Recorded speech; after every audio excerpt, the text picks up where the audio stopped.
nós avisamos você, satanismo não é para todo mundo. E nós vamos buscar você na sua casa.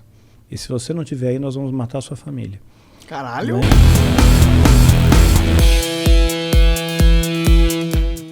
E o que foi esse clique para você sair disso? Como que foi isso? Foi meio que por acaso, né? Eu namorava com uma moça, ela era evangélica não praticante, né? Porque tem o católico não praticante, essa era evangélica não praticante, né?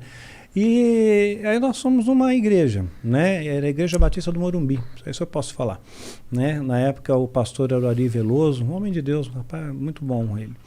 E nós estávamos chegando lá, ela queria que eu fosse no culto, na igreja e tal. Eu falei, bom, vou, né? Esse bando de crente aí não é nada, né? Ela sabia que tu era satanista? Não sabia. Né? Mas ela queria me converter ao cristianismo. Ela sabia que eu não era cristão. Ela queria me converter, porque ela era evangélica, né? Então ela me levou, fui nesse culto aí, né? E pensei, beleza, né? Eu sou filho do fogo, fogo não me queima, né? Eu sou das sombras, né? Isso aqui não é nada para mim, né? Mas quando eu estava entrando, tinha uma banda de louvor tocando, né? E era um louvor genuíno, verdadeiro, uma adoração verdadeira, né? Pura, né? Porque era um show. Não era um show, não era um espetáculo, né? Não é como... sabe aqueles louvores mais antigos? Sérgio Pimenta, Guilherme Kerr, né? Nelson Bomilcar, não sei se você conhece. Aí eu já não manjo. Uns bagulho meio harpa cristã? Não, harpa cristã não. Tá. Não, aí é muito bitolado. Tá. Né? Tinha, sim, a bateria, a guitarra e tal. Né? Mas não era um órgão? Não era um órgão. Então era o tal do grupo do Milad, do Nelson. E eles estavam cantando uma música que eu lembro até hoje. A letra é meu, somente meu, todo o trabalho, e o teu trabalho só descansar em mim. Naquele dia, aquela música, aquela canção, aquelas notas musicais me mandaram pro chão. Eu caí. Eu perdi os sentidos ali, somente se eu escutar o som daquela música. Hoje, essa música me mantém em pé. A letra dessa música me mantém em pé, né? Então, caí, perdi os sentidos. De repente, eu abro os olhos assim, tem um cara em cima de mim, urrando no meu ouvido, qual é seu nome, qual é seu nome, fala qual é seu nome. Porque as pessoas acham que você tem que saber o nome do demônio para expulsar o demônio, né? Mas não tem isso, né? Todo demônio se sujeita ao nome, que está sob todo nome, que é o nome de Jesus, né?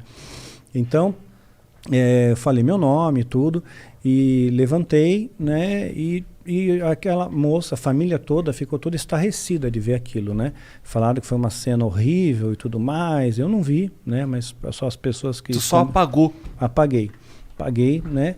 E não vi o que aconteceu. Aí aquela menina ficou preocupada, falou assim, poxa, eu vou marcar um encontro com ele como pastor. Né? Um pastor, nós demos o nome de Brint no livro Filho do Fogo, mas o nome verdadeiro é Luiz Augusto Zitt, né?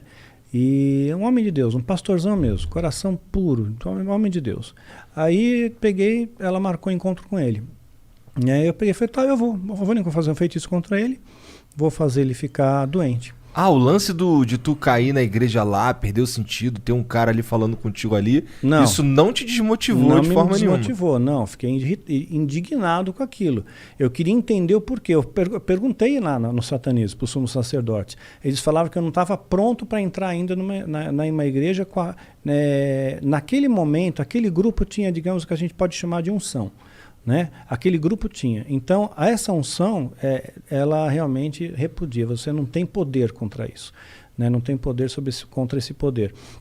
Então, então, todos os feitiços que tu lançava nas lideranças religiosas, os que pegavam era porque os caras eram meio esquisito mesmo. Era meio esquisito. A maioria pegava. 99,9% pegava. Né? Então, porque sempre tinha uma coisa por trás, né? Sempre tinha uma coisa de bastidor. Então, então você ter uma vida reta faz muita diferença, né? E aquele grupo de louvor, eles procuravam ter uma vida reta, né? Eles não são perfeitos, eu não sou perfeito, você não é, ninguém é, só Deus é, né? Mas aí você procura, você se esforça, né, em fazer o bem, né, em ser uma pessoa boa. Então, caí com aquelas notas musicais e marcou encontro com o pastor. Eu peguei e fiz um feitiço contra ele. Fiz sozinho, né? Chamei o Abraxas e tal, né? Falei, vai lá, causa uma doença nele. Tu chamou o Abraxas Chamei nesse o dia? Abraxas, né? Falei, invoquei ele para causar uma doença nele, uma doença que incapacite dele chegar no encontro, sabe? Não importa o que seja, ele pode ter uma dor de cabeça, sabe? Mas ele não pode chegar no encontro, né? E eu fui ao encontro, e ele não foi. Eu esperei umas 2 horas, ele não foi, foi embora. Aí no outro dia eu estou na empresa que eu trabalhava, o presidente satanista, né, tocou o telefone para mim, né, a secretária passou, e era a secretária da igreja, e falou, olha, o pastor não pôde ir ao encontro, né? Eu pensei comigo, puxa, não veio ao encontro porque se lascou, né? Eu fiz um negócio aqui. Fez um, pois é. Aí ela falou assim, não, sabe o que é? O filho dele sofreu um acidente, né? Que fraturou a perna, tal, né? Mas não foi nada grave, tal. Foi uma brincadeira de criança, tal, acidente doméstico. E falei, poxa, mas não era para ser no filho, era para ser nele, né? E, ok, eu fiz alguma coisa errada, né? Porque o ritual é rigoroso, não pode ter erro, né? Então, marquei o segundo encontro, marquei de novo a segunda vez e chamei mais pessoas para me ajudar. Fizemos o pentagrama, cada um na ponta de um pentagrama, então fizemos com 5 dessa vez. 5 então pessoas. O pentagrama é um símbolo satânico. É um símbolo satânico, sim. Pentagrama invertido especialmente, né? Porque vai encaixar dentro dele exatamente a figura do bode, né? E o bode na Bíblia é o bode de Levítico, né? Um era solto, né, no deserto, né? E o outro era sacrificado. Então, o satanismo, eles interpretam que aquele bode que está lá no centro é o que foi solto, é o que te dá liberdade, né? E há 5 pontos, 5 continentes, né? Onde ele tem o poder e tudo mais, ele faz e acontece, né? Então, tem todo um simbolismo em torno disso, né? Aí, peguei, na ponta do pentagrama foi feito o encantamento, né? Inclusive tem encantamentos feitos com a estrela de Davi também, né? Que é o hexagrama, tem encantamento com o hexagrama também. É um triângulo para cima e um triângulo para baixo. Exato. Tem também, dependendo do tipo de ritual, também usa. Mas a estrela de Davi não é um símbolo sagrado, não é? Não tem nada na Bíblia que fala sobre isso. É um símbolo antiquíssimo. Você vai encontrar entre os bizantinos, vai encontrar entre os persas, é antiquíssimo, sabe? É um símbolo esotérico. E a maçonaria, cara? A maçonaria... Não, peraí, que ele tava no feitiço que ele lançou no cara. No pastor, é. Então, aí o primeiro deu na criança. O segundo chamei esse pentagrama, em cada ponta do pentagrama, lançamos o feitiço, né? Esse feitiço foi um pouco mais forte, né? Nós fizemos para causar um dano maior, né? Então, assim, um acidente severo com ele. Mas nesse feitiço aí ainda invoca alguém? Invoca mais de uma entidade. Invocado 2 entidades. Aí foi o Abraxas. Foi o Abraxas e o Azazel. Azazel. Esse é de qual? Esse daí qual que é o... Porque assim, qual é a pegada dele? Qual que é a pegada do Azazel? O Abraxas domina São Paulo, estado de São Paulo. Sim. E o Azazel? O Azazel é uma entidade que ele é, digamos, um especialista em causar acidentes, danos, estragos, né? Alguma coisa assim. É tipo um GPS satanista. Ó. Primeiro você escolhe a localidade, depois você escolhe um tipo de enfermo. É bem isso. Entendi. Então, o que acontece? Aí essas 2 entidades foram invocadas para lançar um feitiço. Lançamos o feitiço. Fui no encontro com o pastor. Passou 1 hora, passou 2 horas, o pastor não foi, fui embora. Pô, lascou, o pastor lascou. Só vou esperar o telefonema, né? No outro dia liga a secretária da igreja para mim de novo. Olha, o pastor não foi ao encontro. Falei, eu sei, né?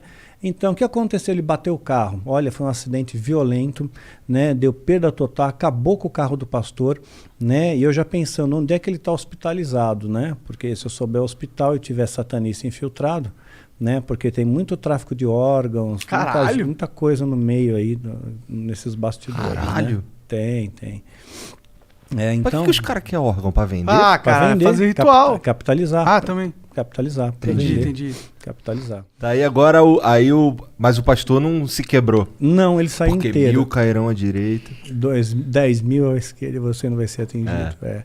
E ele ficou, falou, mas aí o pastor não sofreu um arranhão, glória a Deus, né? Fiquei com tanta raiva daquela secretária, vontade de dizer para ela, me dá seu nome completo, data de nascimento, feitiço é para você agora. Voltando ao pastor, lançou o feitiço.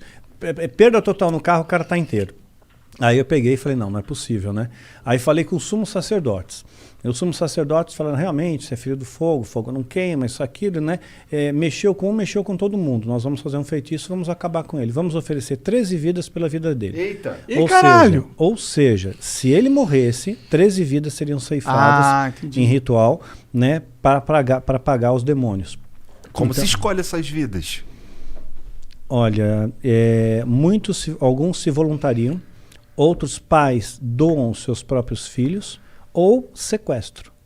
A maior Caralho. parte por sequestro. É o que eu te falei, pessoas desaparecidas. Muita gente desaparecida. Mas aí o cara... E aí, foi feito o ritual? O cara, Aí como foi que feito o foi? ritual, com sumos sacerdotes, né? Aí esse ritual não posso entrar em detalhes, esse aí é bem mais pesado, né? Foi feito o ritual e eu tive certeza plena, né? Que realmente aquele homem, ele ia morrer. Mas materializou uns cara? Materializou. Quantos dessa vez? Materializou 9. Caralho! 9. 9. Bem no 9. É 9, né? Nossa. 9. Abraxas, Azazel, Astarote. Astarote, Asmodeu, Leviatã, Abaddon. Ih, o Abaddon põe o escudo em mim. Já escutou em Abaddon? É que Abaddon tem um herói no Dota, que é um jogo que a gente joga. Ah, sim. O nome dele é Abaddon. Ah, tá. Ah, E mas ele é meio esse- demoníaco. Esses Ele é meio nomes, demoníaco? esses nomes É. são famosos. Ele pô. é São o famosos, Death são Knight. Ele é o... conhecidos, Ele é o... Eles vão parar na mídia mainstream, vira e mexe. Azazel, Sim. já vi vários filmes. Nos Sim. filmes ele aparece como o Anjo da Morte. Tem o Astarote também, já O ouvi Astarote, falar. sim, É, sim. Já ouvi falar de vários. Mas deles. aí, fez o ritual, o que rolou Fez depois? o ritual, então eu tinha certeza que aí o homem ia morrer. Falei, porque o ritual já era para matar ele, né? Falei, então, ok, né? Se é para matar, que morra logo, né? E marquei outro encontro. Mas assim, eu fui triunfante naquele encontro, né? Eu fui regozijante, todo feliz, imaginando, puxa vida, eu vou pegar. Não vai ter encontro? Não vai ter encontro, né? Esse cara não vem, já era, está lá visto, olhava para a secretária e ficava pensando, quero ver você falar agora alguma coisa para mim, né? E eu já deu 2 horas, eu cansei, né? Tô indo embora, né? Bem na hora que o pastor chega, ele chegou. Ele estava com o ar meio abatido, tá transpirando muito, abatido, né? Mas ele pegou, falou, que bom que você está aqui ainda, né? Me atrasei. Mas ele não falou o que aconteceu, né? Então E tu nunca soube? Nunca soube, Tá. né? Ele não entrou no mérito do que aconteceu, mas ele estava abatido.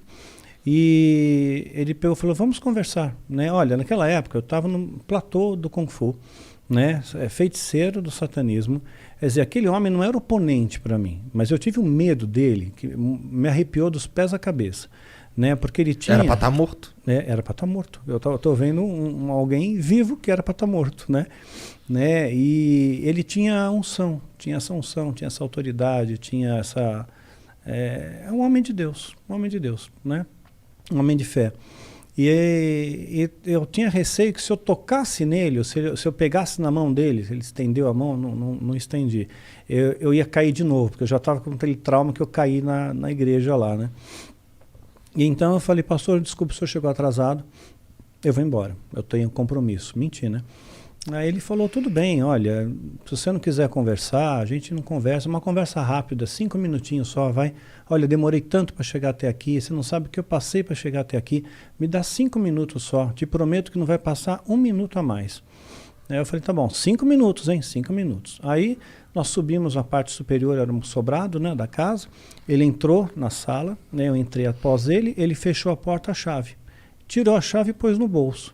Imediatamente eu olho para a janela, né, pensando rotas de fuga, né, grades na janela. Né? Falei, não, tinha que ter pijama de uma listra para passar por lá, não ia dar, né. Aí eu peguei e falei, pastor, mudei de ideia. Não quero mais falar com o senhor, não. Eu preciso ir embora mesmo, né? Tá bom, você quer ir embora, você não quer falar comigo, tudo bem. Né? Eu só vou orar por você antes de você ir embora, tudo bem? Né? Aí eu só vejo uma mão, assim, porque ele impôs a mão sobre mim, né? Vejo a mão crescendo, apaguei, cara, apaguei. Literalmente apaguei de novo. Mas eu tive alguns despertares no meio desse apagão. Então, cada vez que eu tinha minha consciência recobrada, eu via que eu estava no chão, eu estava todo estourado, sabe? Estava com hematoma, machucado, roupa rasgada, arranhão, né? A sala dele estava toda destruída, cadeira, tudo voando, livro para tudo quanto é lado, não voando poltergeist. Mas tipo, bagunçado, bagunçado. Você se mexeu muito. Eu me mexi, exato. E ele estava calmo, ele estava sereno, né? Falando baixinho, né? Falando, Deus, né? Visita essa vida com teu amor, visita essa vida com teu amor. Eu nunca vou esquecer dessas palavras, né? E de repente, aí apaguei, apagava, voltava. Chegou uma hora que eu voltei, né? E ele me ajudou a levantar, né? Me pôs na cadeira, né? E falou, tá vendo isso aqui? Falei, tô vendo. Isso aqui nunca mais vai fazer parte da sua vida, né? Porque agora você é uma nova criatura. né? Agora você é de Jesus. Você quer Jesus na sua vida, né? Você quer aceitar Deus na sua vida, né? E eu peguei e pensei, puxa vida, né? Eu acreditava que o diabo era tão poderoso, né? E esse homem, ele nem encostou em mim e me derrubou e fez tudo isso, né? E destronou os principados, os demônios mais poderosos contra ele. Então eu falei, eu quero, o Senhor me ajuda, né? Então ele fez aquela coisa de oração, sabe? Repete comigo a oração, tal, fiz.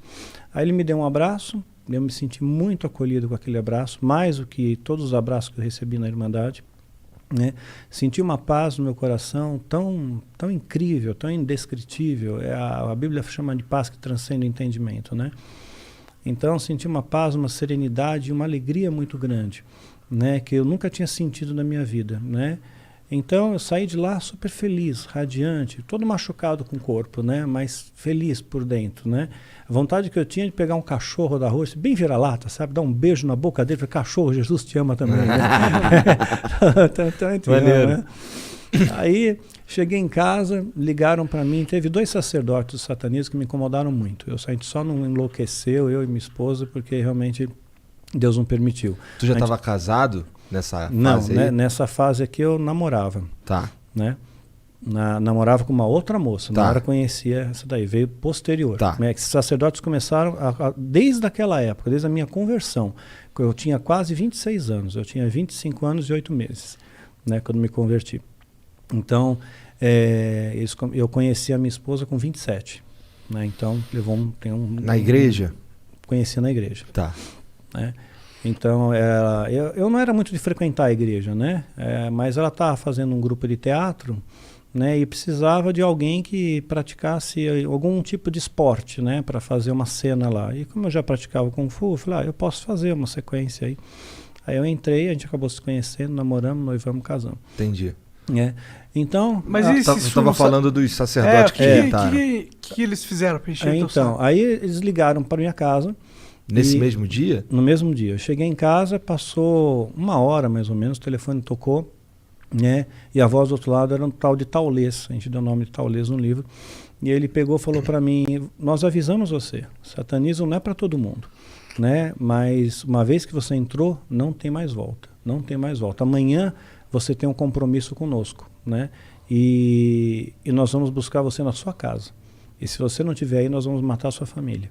Caralho! Né? Então, assim, eu não pensei 2 vezes, eu não consegui raciocinar, né? A única coisa que eu pensei, porque eu sabia que ritual que era, né? Aquele ritual era um ritual que eu teria que fazer pela primeira vez, um ritual de sacrifício humano. Então, Por quê? Porque tu estava fraco? Não, para subir de degrau, para virar sacerdote.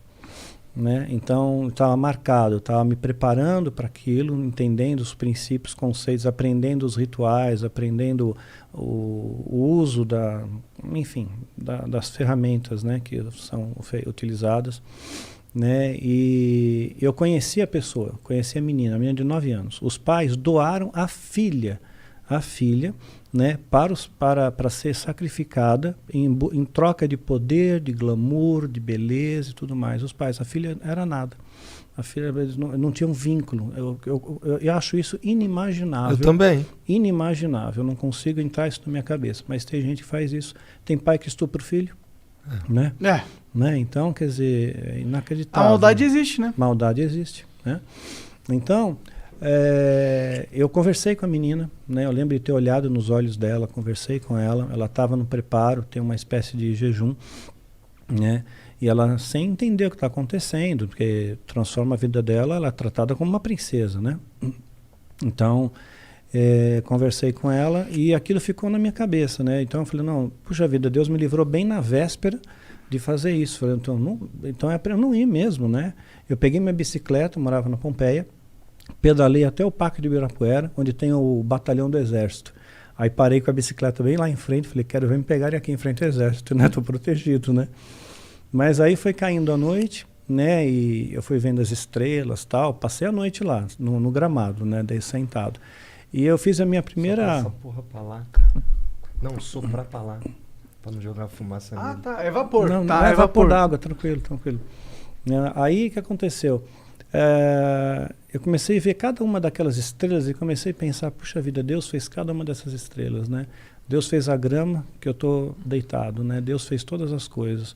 Deus vai me proteger. Aí eu fiz a minha primeira oração sozinho, não sabia orar, né? Eu falei, Senhor, você lembra de mim? Olha, eu sou o Marcelo que se converteu ontem, lembra lá na casa no Cusite, né? Olha, moro na rua tal, número tal, RG, CPF, grupo sanguíneo, né?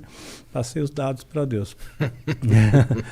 Aí eu tenho certeza que os anjos me guardaram naquele dia. Foram anjos que se acamparam ao meu redor, porque a Bíblia fala que os anjos se acampam ao nosso redor. A gente não tem ideia do que é isso, né? Um anjo de Deus, um anjo, derrotou um exército de Senaqueribe, 185 mil homens, um anjo. E Deus dá ordem para esses anjos acamparem ao nosso redor. Então a gente não tem ideia da proteção espiritual que a gente tem, né? Quando você realmente tem Deus no seu coração. Então, foi o que salvou aquele pastor, né? Foi o que salvou aquele pastor, com toda certeza. Mas você tem que ver a história dele. Eu vou contar até o fim, se você permitir. Claro. Né?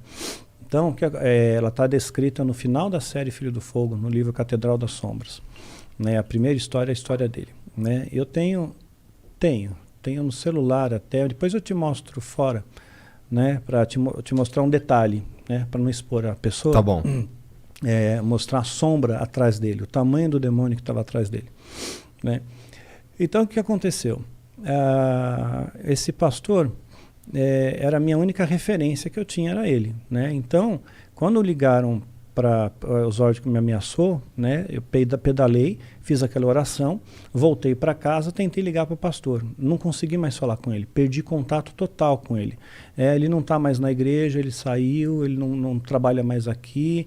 Né, perdi contato e fiquei em desespero, porque ele era a única referência, era meu esteio, né? Falei, como é que eu sozinho vou lutar contra uma organização, uma seita, um monte de gente que se protegem, podem me sequestrar, podem me sacrificar, vão me cremar, vou virar pó e sumo, simplesmente desapareço, né? Então, o Zórdico falou aquilo para mim. Né? No dia seguinte, que seria o dia que eles teriam que vir me buscar, eu também não fiquei em casa, né? Saí também, né? Para eles não me acharem, e nada aconteceu com a minha família, né? Ainda pedi para Deus guarda a minha família. Não ia contar para minha mãe, se vier uns caras estranhos aqui e tal, né? Não falei nada. Tua família também não sabia que tu curtia essas paradas? Não sabia. Tá. Sabia que eu saía, né? Que eu dava umas sumidas às vezes, né? De uma semana, mas era normal, né? Falei, vou passar uns dias lá com a minha alma gêmea, né?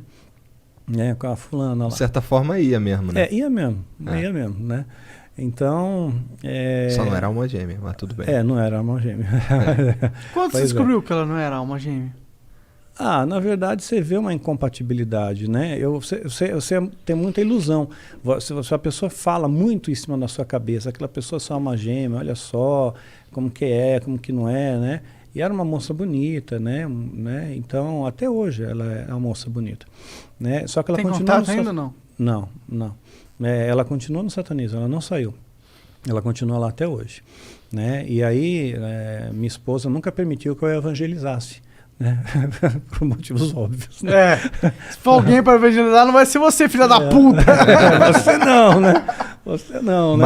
Mas aí o pastor que tu nunca mais achou, como é que foi? Então, aí não achava mais o pastor. Mas eu tava com receio também da retaliação deles, né? Da Irmandade. Pegar tua família, pá. Pegar minha família. E fiquei pensando na menina, né? Então, de repente, eu peguei e fiz uma oração sincera com Deus. No mesmo local que eu fazia meus rituais. Na casa da minha mãe tinha um porão. Eu fazia muitos rituais lá. Então lá eu peguei todas as coisas minhas e rituais, tudo que eu tinha, livro, anotações, né, as parafernálias lá, né, pus fogo em tudo, destruí tudo, me desfiz de tudo. O livro que tu destruiu era um livro de feitiço? Era um livro de feitiço, mas assim, eu copiei, você não pode levar para casa. Tá, era um livro que você escreveu copiando? Copiando, você faz trabalho de copista. Tá. Né, então eu tinha alguns livros, né? Que eu tinha copiado pelo menos partes, não o livro inteiro, mas partes. Então tinha minhas anotações. Então queimei tudo, destruí tudo. É extensa a biblioteca? É extensa, bastante. Qual que é o livro mais assim que você pegou? Caralho, esse livro aqui... deve ser aquele que ele falou, né? Qual mesmo? Não lembro. Eu também não lembro o nome. Tem um dos mais poderosos da alta magia, que eles consideram, é a clavícula maior de Salomão. Sim. A clavícula menor né, e a chave de Salomão. Você falou que esses não são muito Não, verídicos. esse daí é o que você vê você compra isso. Aham. Né? Mas tem um livro verdadeiro com o mesmo nome, né? que é o original mesmo, que é diferente. Porque Salomão, você sabe que Salomão ele deu uma desviada, né? Sim. Com essa história. Então, mas se você lembra bem da história, 1 Reis 10:14, fala que Salomão recebia todo ano 666 talentos de ouro, 666, que é o número do diabo. Né? Que talento é ouro pra caralho, né? 34 quilos. É ouro pra caralho. Porra! 34 quilos. Naquela época ele era um bilionário. Bilionário, sim. Né? E esse número... De quanto tempo? Por ano. Por ano. Por ano. 666 talentos por ano. 1 Reis 10:14. Aí lá em Apocalipse 13:18, nós vamos ver que realmente, né, o que é o 666, né?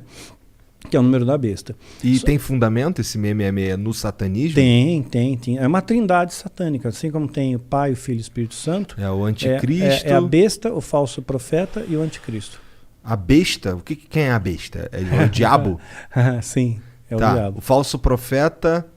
O falso profeta é o que vai dar apoio ao anticristo. Tá. Que supostamente será o próximo Papa, depois do Francisco, pela profecia bíblica de Apocalipse 17. E esse Papa aí? Se a profecia acontecer. Esse Papa aí de boa. É de Francisco boa? é de bonzinho. Ele parece bem moderno.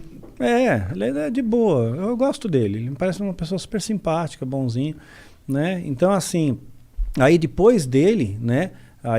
O próximo Papa vai ser aquele que vai dar o apoio ao anticristo, né? Pela profecia bíblica de Apocalipse 17, que fala do 8º rei. Né? Então, assim como o Vaticano se transformou teve poder de Estado, né? Em 19 de fevereiro de 1929. 19 de fevereiro de 1929. Né? E aí fez o Tratado de Latrão. E a partir daí veio todos uns papas. E aí né? tem esse que tá agora é o 7º? Esse é o 7º, porque o primeiro você não pode contar, que era o Pio XI. Pio XI já estava em exercício quando o Tratado de Latrão foi assinado. Né? Você tem que contar a partir do momento que, posterior a isso, passou o conclave e tudo mais. Né? Aí, então, esse é o 7º. Então, o 8º rei será o Papa que vai dar o apoio ao anticristo.